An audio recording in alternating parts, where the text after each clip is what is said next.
Especially on the later stages of the tournament. You can have a very strong table, or you can have a very opportunistic table. If you get a soft table, sometimes you have to really exploit it and try to get a hold of some chips. It just changes the tournament completely, drastically.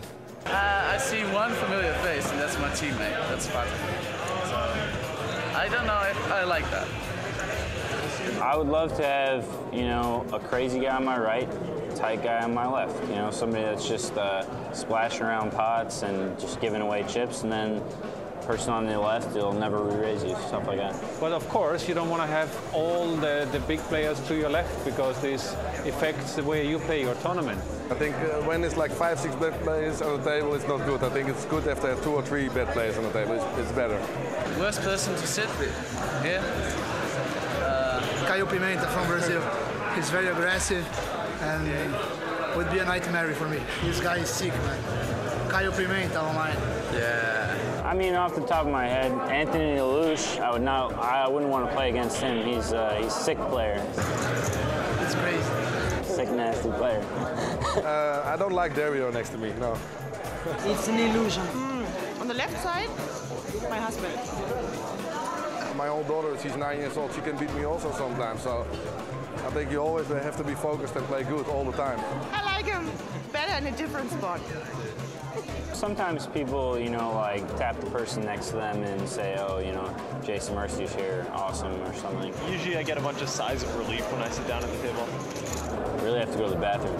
Some people don't like it when they see me sitting down, but I don't know, it's just business. I have to sit somewhere. No one here yet.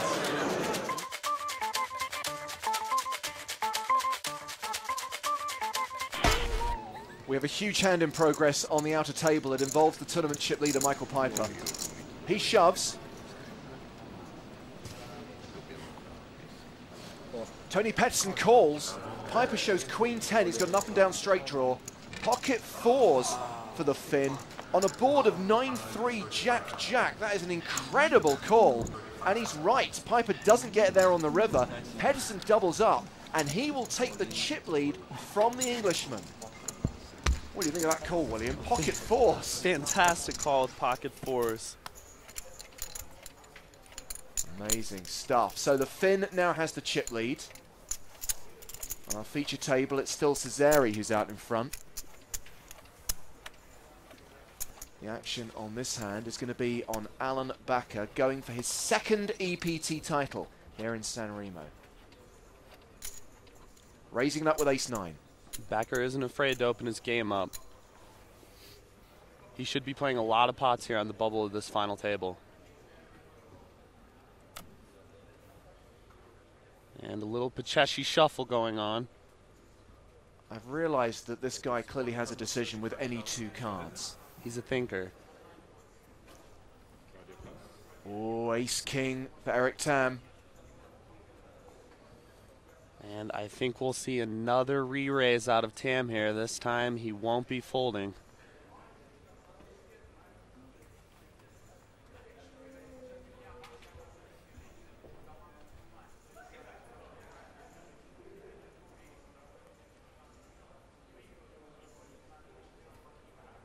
Again, he reaches for the orange chips.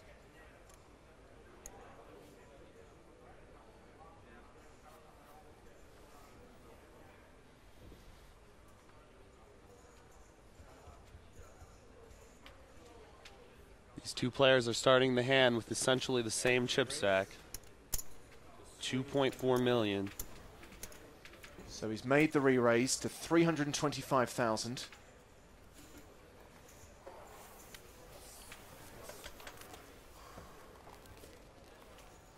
Action folded around to the blinds. Carlsen gives up the small. Linda's in the big. He gets out the way as well. So Bakker now facing this 3-bet.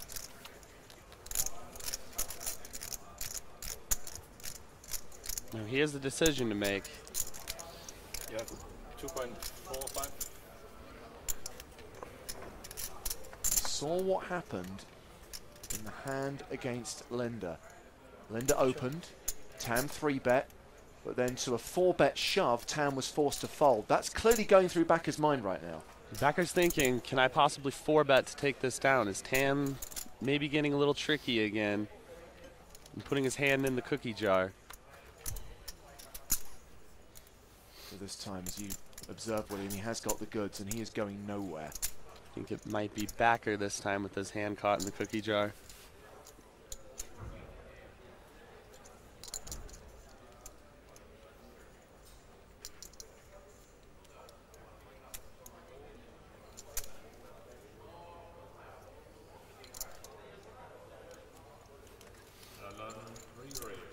There is the re-raise. It's not an all-in. Backer does make a 4-bet, but when life hands me lemons, I make lemonade. When life hands me ace-king, I like to go all in. I'm thirsty now. Let's to bring lemonade into the equation.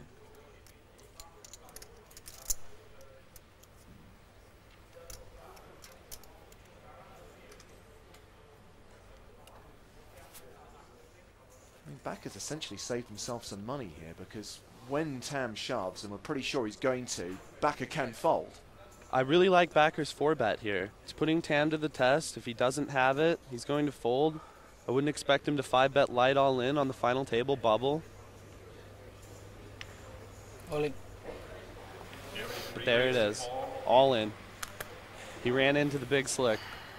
It was a case of when rather than if Eric Tam was going to say those two words, and there's the pass from Backer. So made that statement, asked the question and got the answer without staking his tournament life on the line. However, after that hand, he is now down to 1.9 million. He was the chip leader at the start of the day. He's now 7th on the leaderboard. Crucially, however, his dream of winning back-to-back EPT titles is still alive.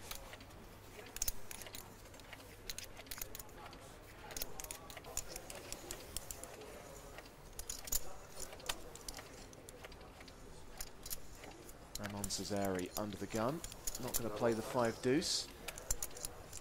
Alexei Rybin, on the other hand, looks like he's going to sneakily get involved with 3-4 of hearts. The blinds are now 30-60. So he'll make it just over a min raise, 130,000.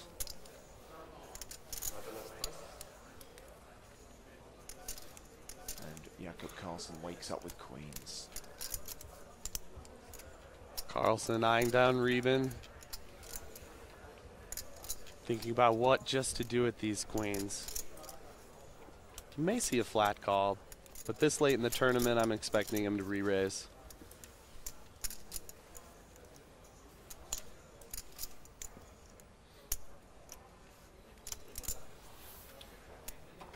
Sure enough, he re-raises to 310,000. I suppose the good thing about raising under the gun with 3-4, William, is that when you do get 3-bet, it's very easy to get away from the hand.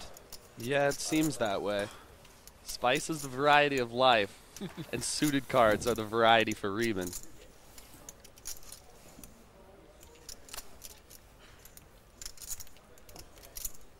Chechi's not going to give up his small blind without a little shuffle of his cards beforehand.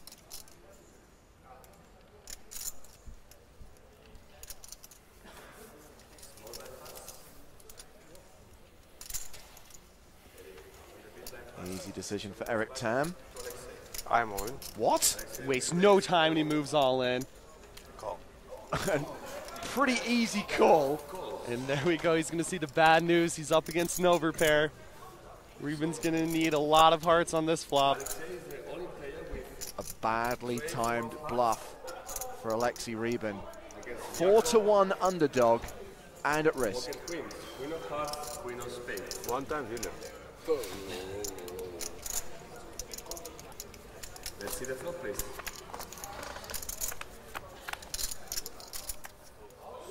Flop show. Oh, come on.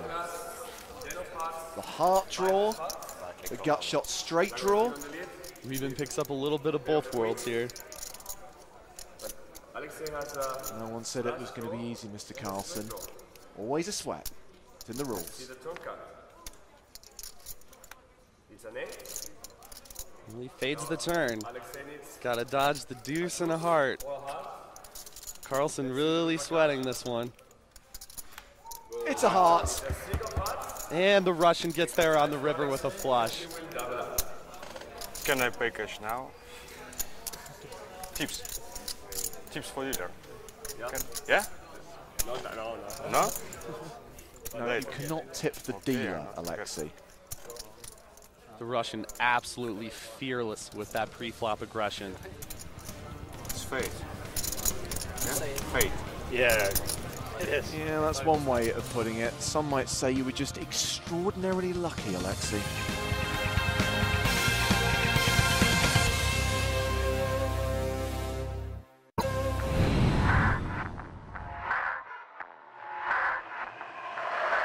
Welcome back to the PokerStars.com European Poker Tour, coming to you from San Remo, Italy. And what a week it's been on the Italian Riviera. Casino San Remo played host for the 3rd consecutive season.